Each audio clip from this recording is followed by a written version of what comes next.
Time for Monday Morning Quarterbacks. Let's get into talking about today's political headlines with our panelists. And this morning, we welcome in Democratic strategist Raj Goyle and Republican strategist Matt Klink. Good to see both of you this morning. Thanks for joining us. Good morning. All right, I want to talk first of all, Raj, with the news that came down on Friday, obviously with the vote and with Democrats and avoiding the government shutdown, which is a good thing, keep the government going in the big picture. But for the Democratic Party, how would you categorize it? Fractured in the Senate? Something that can be made up for? What was your take on this? Yeah, I don't think we can put lipstick on this pig. We're definitely fractured, and I think, and I certainly count myself as one person who's quite disappointed in leadership on this, because this is really about values that we're fighting for. People's lives are being destroyed in this absolute reckless destruction. Today's story was just heartbreaking. There's a pediatric brain cancer unit that's being shut down. That's absolutely unnecessary. There is a incredible kidney transplant surgeon who happens to be on a J-1 visa, the same visa as my parents came from India to build an entire life 50 years ago here in America, deported and in violation of a court order. So these things, to Democrats and to the majority of the country, they're not what people voted for in November, even though Donald Trump certainly won the election. So I'm certainly stand with those who call for Chuck Schumer to have not supported this president and gotten nothing in return. So obviously this fallout will continue, but there is a real reckoning coming, and it's an important one. Matt, I want to ask you about the process, because you've been a part of so many different campaigns and issues over your career. A lot of people, understand, even if they don't support this administration, that maybe, you got to pare down the business from time to time. And in this case, the business is the federal government, right? And you got to look for waste, you got to look for fraud. Is this the right way to go about it, or is it just because a lot of people, I think to Raj's point, you just look at this like, let's just cut a certain percentage off the top without looking at individual storylines. Is that what you have to do at this point? Is there a strategy to that works? Well, I think that the Republicans, at least under Donald Trump and in the House right now, they're looking to do some serious downsizing. They realize that the government has gotten a little too big and too unwieldy. And I think that the Democrats are smart to humanize this issue wherever possible. They always say that every program has a constituency. And in this case, Raj just highlighted some real human cost to that.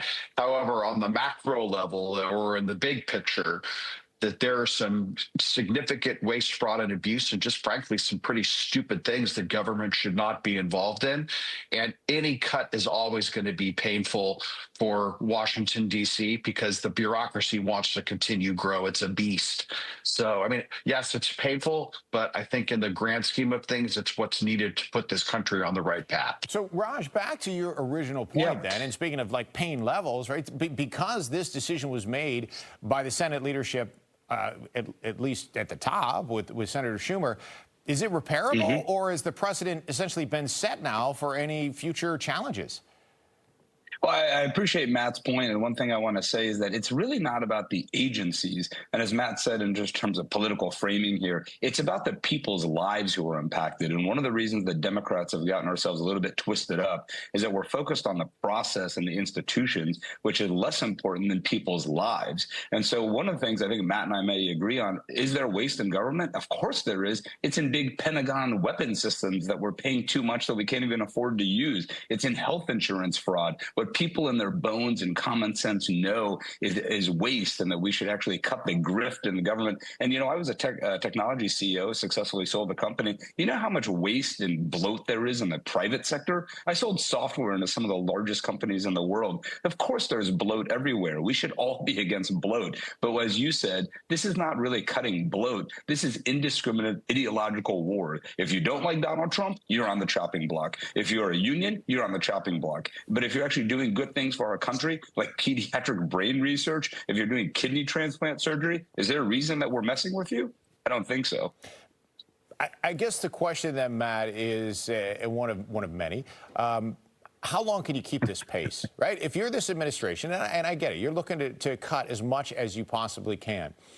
But I think that those who are not fans or supportive of this administration might say, okay, so you cut, but then you realize maybe you cut the wrong thing, or maybe you cut too much, and now you reverse course a little bit, and then you cut again, and then you reverse course. Is that sustainable?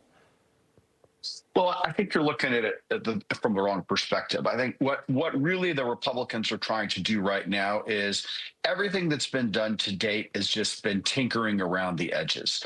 Where the Republican Party is going to make great strides is when they pass their reconciliation bill that will probably come sometime later in May, and that will then transition the economy from kind of a hybrid Biden-Trump economy to a full Trump economy, and that's where, I mean, every president that has had both houses of Congress when he has been in office has used reconciliation to pass the majority of their economic program.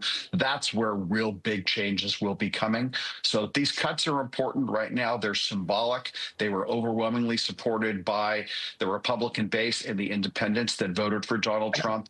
And again, I think they're going to keep their head down and pull through. And you're right. If they do go too far, they'll hire some people back. And if they don't, then they won't. But I think that you're going to find that the government has grown radically since 2019. We could switch back to a 2019 operating level, and we would be just fine in a pre-COVID world. Well, listen, everybody is keeping an eye on the economy right now, and some might say that's bloated as well. It depends on your perspective and where you're coming from. But we do know this. A lot more change is to come, and I look forward to talking with both of you again, hopefully at some point in the very near future. But for now, Raj Goyle, Matt Klink, thank you very much for joining us this morning. Thanks. Happy St. Thank you. Patrick's Day. I appreciate it, gentlemen, both of you. Let's turn things over to Tucker now.